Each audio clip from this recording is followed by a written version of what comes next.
चंद हफ्ते कबल DPO jail में राना उमर फारूक की एक पोस्ट सोशल मीडिया पर वायरल हुई, जिसमें वो जमीन पर बैठकर मोहम्मद खातून से इनका मसला पूछ रहे हैं। इस पोस्ट की बहुत पजीराई हुई। महकमा पुलिस इस तस्वीर को मिसाल बनाकर पेश करने लगा। ये बुजुर्ग खातून थाना डोमेली के इलाके दौरा की रिहायशी हैं। गांव के बासर रिहायशी सब इंस्पेक्टर राजा जौर नामी शख्स ने इनके खानदान का जीना दोबर कर रखा है और इन पर आए रोज तशद्दुद और झूठे मुकदमात बनाना मामूल बन गया है। कोई पूछने वाला नहीं। गुलजार बेगम के मुताबिक इनका कसूर ये है कि चंद साल कबल एक शख्स के कत्ल होने पर इसका बेटा एनी शाहिद था, जो कि जुर्म बन गया।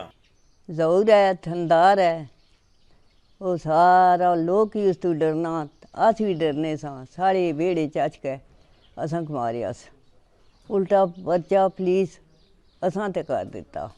बच्चे डके सन और कोई बंदा ना सी, गई रोई पीटियां, कुछ सुनाई नहीं की थी। गुलजार बीबी अपने बेटों के साथ मुतअद्दिद मरतबा हसूल इंसाफ के लिए डीपीओ ऑफिस के चक्कर लगा चुकी है, मगर कोई सुनवाई नहीं हुई। मैं जी खालिद महमूद हूँ, एक नॉर्मल ज़मींदार का बेटा हूँ और दिन को मजदूरी करके बच्चों का पेट पालता हूँ।